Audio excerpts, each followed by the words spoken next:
Assalamualaikum warahmatullahi. Perkenalkan sebelumnya saya Muhammad Fajar Alam dari MJ301. Di sini saya akan memaparkan untuk UAS di mana tugas dari manajemen operasional 1. Langsung saja masuk ke dalam jawaban nomor 1. Ketahui permintaan pertriwalan TW1 itu adalah 400, TW2 1100, TW3 itu 1300, dan TW4 itu sama dengan 900.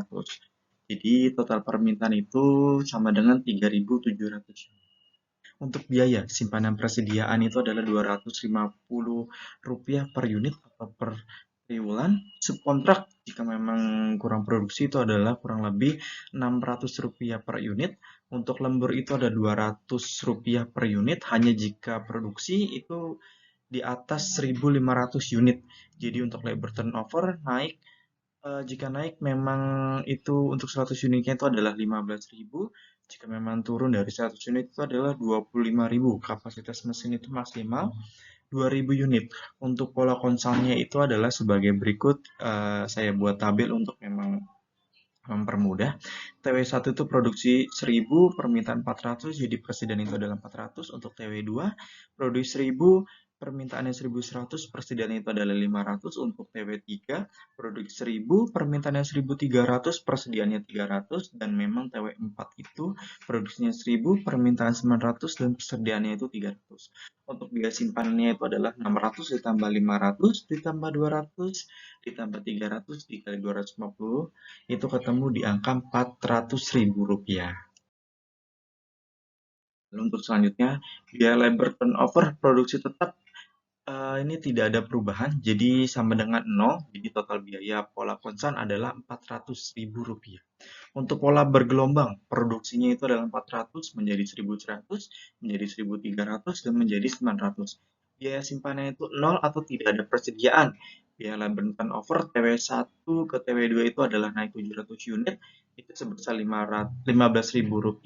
Untuk TW2 ke TW3 itu naik 200 unit, kurang lebih itu menjadi Rp15.000.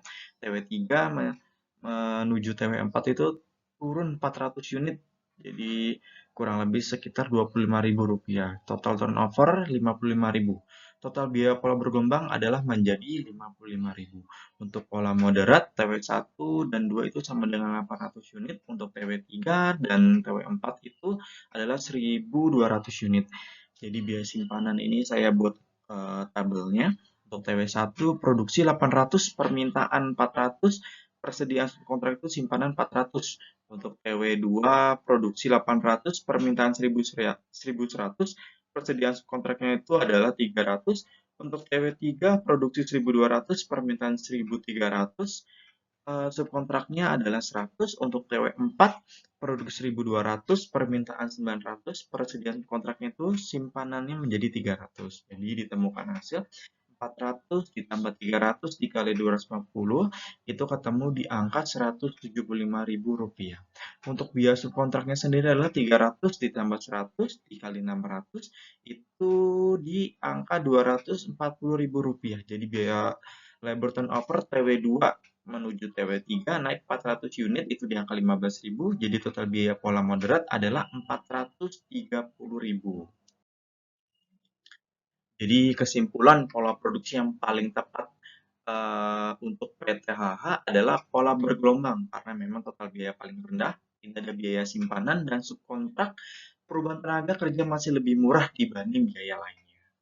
Lalu untuk yang soal nomor 2, diketahui data kegiatan proyek sesuai dengan soalnya adalah kegiatan A waktunya 6 jam, tidak ada pendahuluan, kegiatan B waktunya itu 7 jam, tidak ada pendahuluan. Untuk kegiatan C waktu itu 5 jam, ada pendahuluan di A. Kegiatan D waktunya 6 jam, pendahuluannya B dan C. Kegiatan E itu adalah waktunya 5 jam, pendahulunya juga B dan C. Untuk kegiatan F itu waktu 8 jam, pendahulunya itu adalah D. Dan kegiatan G waktu atau jamnya itu ada 4 jam dan pendahulunya adalah I dan F. Jaringan proyek yang bisa saya buat bentuk hubungan kegiatan bisa digambarkan seperti ini. Jadi melalui start start adalah sesuai dengan tabel, jadi ada A 6 jam, B 7 jam, bertemu dengan C 5 jam, dan berpapasan dengan D itu 6 jam.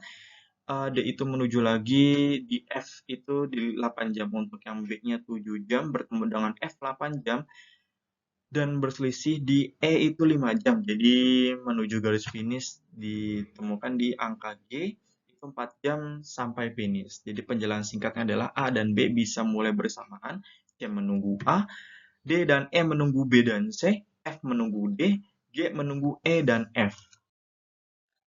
Untuk perhitungan waktu atau CPM, forward pass, IS dan IF, kegiatan A IS-nya 0, IF-nya 6, untuk kegiatan B IS-nya 0, IF-nya 7, kegiatan C IS-nya 6, IF-nya 11, kegiatan D IS-nya 11, IF-nya 17, kegiatan E IS-nya 11, IF-nya 16, dan kegiatan F 17, IF-nya 25, dan yang terakhir adalah G, IS-nya 25 dan IF-nya 29. Jadi durasi proyeknya itu adalah 29 jam.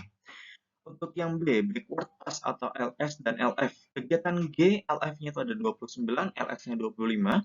Kegiatan F adalah LS-nya 25, LS-nya 17. Untuk kegiatan E, LF-nya itu adalah 25, LS-nya itu adalah 17. Untuk kegiatan E, LF-nya itu 25, LS-nya itu adalah 20. Kegiatan D itu adalah LF-nya 17, LS-nya 11. Untuk kegiatan C, LF-nya 11, LS-nya 6. Untuk kegiatan D, LF-nya 11, LS-nya 4. Dan kegiatan A, LF-nya 6, LS-nya 0. Lalu untuk yang C, select time.